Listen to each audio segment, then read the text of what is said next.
Bonjour à toutes et à tous, merci de nous rejoindre pour un nouvel épisode du Club Excellence. C'est une nouvelle saison, c'est 2024, et puis une très bonne nouvelle, c'est la reprise.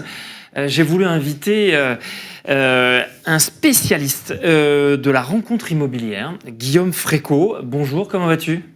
Bonjour Thibaut, merci beaucoup de m'avoir invité, je vais super bien. Je voulais que tu nous parles de data, tu es normalien et tu as des chiffres sur la reprise immobilière. Je veux qu'on en parle parce que les bonnes nouvelles, ça fait du bien, il en faut. Et puis tu nous parleras bien sûr de l'aventure Capture, une start-up rentable dès le premier jour, qui est une plateforme indépendante de rencontres exclusives entre propriétaires, vendeurs et professionnels de l'immobilier. On va parler de promoteurs, puisque l'avenir aussi de l'immobilier, c'est aussi la promotion, qui a été un peu malmenée ces derniers temps. Mais tu as une solution pour eux. Et tu pourras nous en parler. Alors la reprise des data, tu es notre data analyst. Qu'est-ce qu'on peut dire sur le marché immobilier ? Alors, ce qu'on peut dire sur le marché immobilier, c'est que ce que tout le monde sait, l'année passée n'a pas été extraordinaire.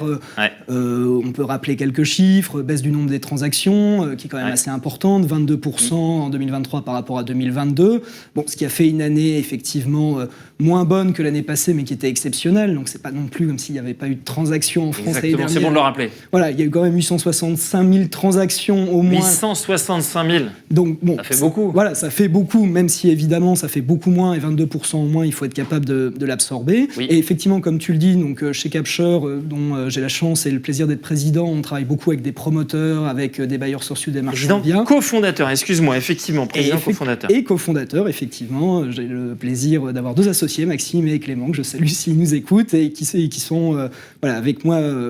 au quotidien, au cœur de l'aventure Capture. Qui mène la barque. Voilà, qui mène la barque. Et donc, effectivement, avec un impact malheureusement particulièrement important sur le segment de la promotion immobilière l'année dernière. Ça, c'est intéressant, ça. Comment vous avez fait pour cette période, dépasser cette période difficile ? Parce que vous travaillez avec des promoteurs. S'il y a bien une profession qui a été abîmée l'année dernière ou qui a été en difficulté, c'est bien les promoteurs. Comment ça s'est passé ? Effectivement, alors ça s'est passé, je dirais quand même très durement pour eux. Et il y a évidemment une pudeur dans nos métiers où on ne va pas crier sur la place publique quand tout va mal, mais il y a eu vraiment, je dirais, une triple peine pour les promoteurs immobiliers, c'est-à-dire, oui, effectivement, la difficulté de générer du chiffre d'affaires pour eux en lien avec la hausse des taux d'intérêt, et en plus la hausse du prix des matériaux de construction, dont on parle plus tellement, mais qui a quand même été quelque chose de majeur. On a eu pratiquement 30% de hausse en 2023, ça, sur un bilan, ça fait beaucoup de mal. Et puis aussi une baisse structurelle du nombre des permis de construire. On a aussi pratiquement 30% de baisse entre 2023 et 2022 et sur une tendance qui est quand même très baissière. Et donc voilà, des gens, des promoteurs en grande difficulté. De manière globale, la vente de logements neufs au détail, elle a diminué de pratiquement 40% en 2023. 40%, c'est quand même énorme. Imagine une entreprise qui en moyenne fait 40% de moins de chiffre d'affaires. Déjà 20, c'est difficile, alors 40, c'est très dur. 40, c'est massif. Et donc, effectivement, nous, ça a été une année hyper challengeante, mais aussi... et c'est impensif, mais c'est important de le dire, pleine d'opportunités. Donc, qu'est-ce que ça a signifié ? Ça a signifié les accompagner dans leurs besoins, adapter nos offres à des besoins qui, aujourd'hui, sont notamment plus orientés vers le traitement d'un pipe existant, vers aussi une recherche qui va être un peu plus précise. Mais je t'en prie, Thibaut. Mais le sujet de fond, c'est votre plateforme. Elle sert à quoi ? Elle sert à proposer des leads aux promoteurs. Donc, votre sujet, c'est comment relancer la promotion immobilière en 2024. Quel service vous proposez chez Capture ? Allons-y. Ouais, t'as complètement raison. On se présente, nous, et c'est notre vision, et c'est pour ça que j'ai été heureux que tu m'invites aujourd'hui, c'est que pour nous, la sortie de crise, elle se prépare dès aujourd'hui. On n'y est pas encore, on pourra revenir dessus, mais il y a des signaux positifs. Cette sortie, qu'on la voit à 12, 18, 24 mois, quand on est un promoteur immobilier, il faut la construire aujourd'hui, parce que entre le premier contact avec un propriétaire et le moment où tu vas signer ton acte authentique, il peut se passer 18 à 24 mois. Et donc, c'est aujourd'hui que se prépare la sortie de crise. Nous, comment est-ce qu'on contribue à ça ? On contribue à ça en proposant en exclusivité à des promoteurs immobiliers des flux de prospects hyper qualifiés et hyper motivés. Comment est-ce que ça, c'est possible ? Nous, en fait, on va chercher les gens en ligne, donc 100% en ligne. C'est des réseaux sociaux, c'est des mots-clés. Marketing digital. C'est du marketing des digital. Spécialistes du marketing digital. Je suis spécialiste du marketing digital. Alors, rien ne remplace évidemment le marketing sur les vitrines des agences, mais... C'est pas l'objet, mais en tout cas, effectivement, spécialiste du marketing digital pour aller chercher du lead vendeur et ultra motivé. C'est que nous, ce qu'on a voulu changer dans la démarche de la prospection foncière chez les promoteurs immobiliers notamment, c'est de faire venir le lead au promoteur. Aujourd'hui, un promoteur, il va beaucoup pousser des offres chez des gens qui ne sont pas nécessairement vendeurs et qui d'ailleurs ne comprennent pas nécessairement. C'est-à-dire qu'en tant que promoteur, on va se dire j'envoie un courrier, les gens vont bien comprendre. Et en fait, non, il y a beaucoup de propriétaires et quand bien même ils ont fait Bac+8, qui ne comprennent pas exactement le compte à rebours d'un promoteur. Pourquoi est-ce qu'on leur fait une offre qui peut être un peu supérieure au marché? Ça les rend très méfiants. Et donc nous, ce qu'on a voulu faire, c'est justement faire en sorte que ce soit le propriétaire qui vienne au promoteur, au bailleur, au marchand de biens, et ça en recréant, je dirais, de la confiance, de la compréhension entre ces deux parties du marché qui se parlent difficilement. C'est du pool marketing, c'est ça? Exactement, effectivement, c'est du pool, c'est le propriétaire qui vient et qui sait pourquoi il est là, ce qui fait qu'il est hyper motivé, qu'il est hyper chaud, que chez nous, voilà, c'est un lead qui a moins de 12 heures généralement, et donc qui a envie de te parler en tant que promoteur, en tant que marchand de biens. L'idée, ensuite, c'est de générer de la masse, parce qu'on sait qu'il y a un taux de casse important dans un funnel de promotion de marchand de biens également. Et donc, l'idée, c'est de se dire, si tu as une chance sur 100, ce qui est le funnel classique d'un promoteur, c'est sur 100 sujets qui t'arrivent, t'en signes un, il faut que tu en aies 100. Et donc, nous, on crée cette masse en envoyant en moyenne à nos clients, disons sur une agglomération de 300 000 habitants, 20 à 30 sujets par mois. Et quand je dis outil de performance, c'est que ce lead... il est massif et surtout il a un taux de conversion bien plus élevé que dans un funnel classique. Je te parlais de 1%, ce qui est vraiment classique chez un promoteur. Alors parfois tu fais 2 fois mieux, tu fais 2%, mais c'est quand même pas beaucoup.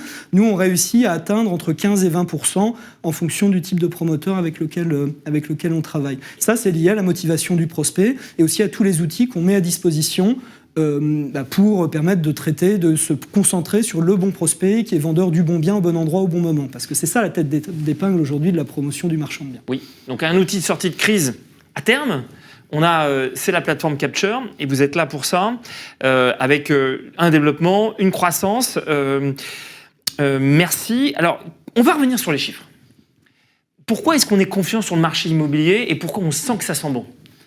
Alors pour tout un tas de raisons, moi je dirais je suis hyper attentif en ce moment à des raisons, je dirais macro. On voit tous évidemment nos difficultés dans l'immobilier, je dirais vu du perron de notre agence, que ce soit une agence de promotion, une agence immobilière ou moi à la rigueur vu de mon entreprise. Mais en fait il faut se rendre compte que c'est un contexte beaucoup plus global, qui est même pas juste européen, qui est mondial. C'est qu'il y a eu effectivement un grand mouvement d'inflation ces 3 dernières années et en répercussion à ça, les banques centrales ont augmenté leur taux.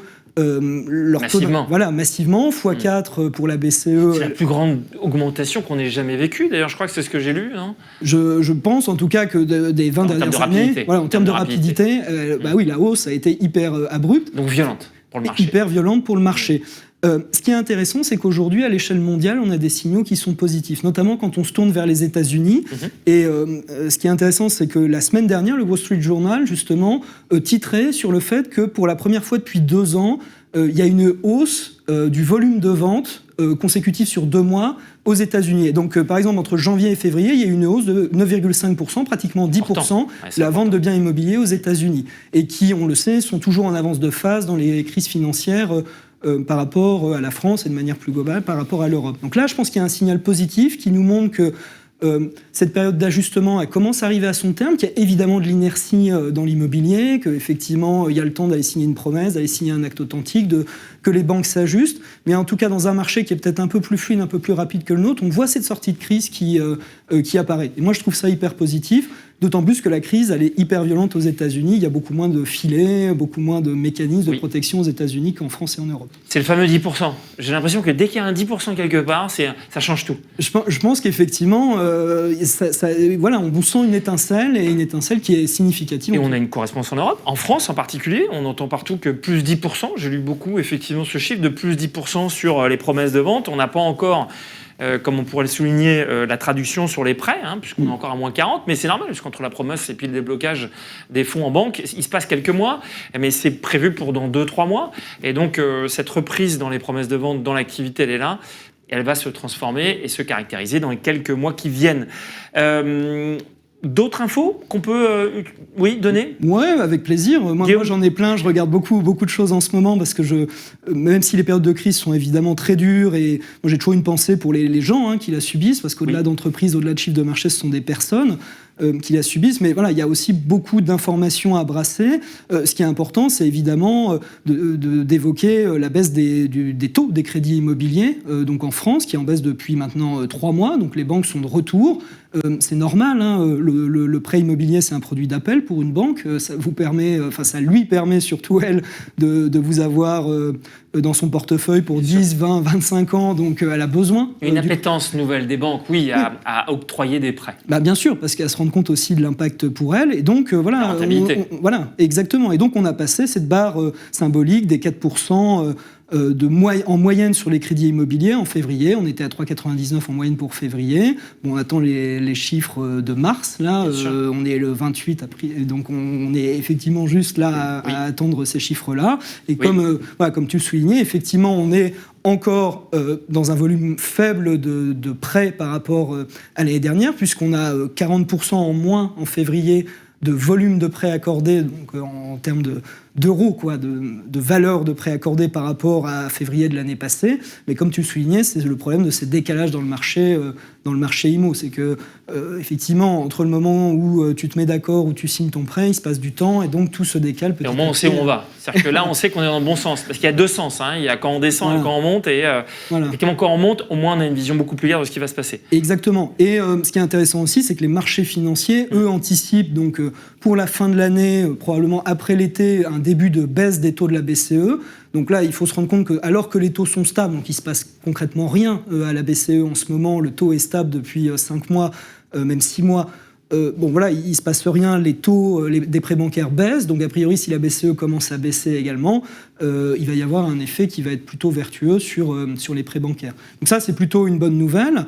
Moi, ce que je veux partager aussi, c'est que, et je pense que toi, tu as aussi des infos sur ça, c'est que les vendeurs commencent à être de retour. Donc je ne veux pas non plus crier victoire, vendre la peau de l'ours avant de l'avoir tué, mais nous, en tout cas, on sent chez Capshore, puisqu'on a, nous aussi, des propriétaires vendeurs qui s'adressent à nous, un frémissement et qui est assez significatif. On l'a senti, nous, à partir de janvier, on commençait à avoir une augmentation du flux des propriétaires vendeurs. Alors, dans un premier temps, on s'est dit c'est parce qu'on est trop fort, parce que notre truc est hyper intéressant. Je pense que c'est le cas aussi. Voilà, on aime à le penser. Disons-le. Voilà. Et aussi. Et puis à un moment, on s'est quand même un peu remis en question. Et donc, on s'est quand même rendu compte qu'il y avait probablement un phénomène de fond. Et là, tu vois, toutes choses égales par ailleurs, quand on compare le premier trimestre, puisqu'on va arriver à la fin du premier trimestre 2024 par rapport au dernier trimestre 2023, nous, on a plus 18% de flux qui passe sur notre site. Ça, c'est aussi chiffre intéressant et qui montre qu'il y a une vraie reprise. Oui, qu'il y a un début de reprise sur des gens qui ont attendu et qui, au bout d'un moment, se disent il faut que je vende, il faut avancer. Donc le marché commence petit à petit à se développer. Alors une question, vous travaillez avec les promoteurs, parce que c'est votre pitch de base, mais donc vous travaillez aussi avec l'agence immobilière ? Effectivement, alors on parle beaucoup de promoteurs parce que ça permet de cadrer cette conversation, mais on travaille avec des promoteurs, on travaille avec des bailleurs sociaux, et c'est aussi une grosse fierté pour nous de contribuer à la construction de logements sociaux en France. On travaille avec des marchands de biens, et notamment sur les sujets de rénovation énergétique, qui sont un sujet énorme et qui, moi aussi, me donne confiance dans la résilience de notre industrie. Quand on sait qu'il y a entre 5 et 7 millions de passoires thermiques à retaper en France, il y a du travail.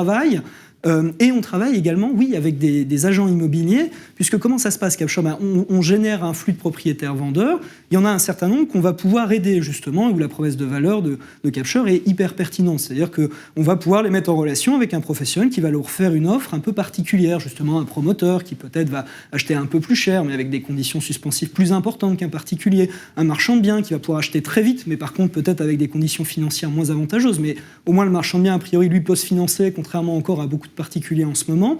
On travaille également donc avec des agents immobiliers, parce que parfois il nous arrive ce que j'appelle des biens parfaits, ce que d'ailleurs on appelle des biens parfaits sur le marché, c'est-à-dire l'appartement tout retapé avec vue sur mer. Chez Capshore, on ne peut rien en faire. Nous, on n'a que des biens sur lesquels il y a justement de la valeur à créer en passant par un professionnel acheteur. Donc cela, nous, on ne sait rien en faire, et donc évidemment... on les transmet dans notre système à des agences partenaires. Des agences partenaires qui sauront faire sur le territoire. Donc on fait ça notamment en Ile-de-France, qui donne de très bons résultats, et les agents qui travaillent avec nous sont très satisfaits de ce canal d'acquisition qui d'ailleurs est super qualifié, puisque nous, ce sont des gens sur lesquels on a généralement pas mal d'infos, vu qu'ils sont passés dans notre moulinette. Donc on sait d'ailleurs tout ce qu'on ne peut pas faire sur ce bien-là. Après, reste une partie d'imaginer ce qu'on peut faire, mais ça, c'est le rôle de l'agent. Donc je suis agence immobilière, je veux récupérer des leads, qu'est-ce que je fais? J'appelle Capture?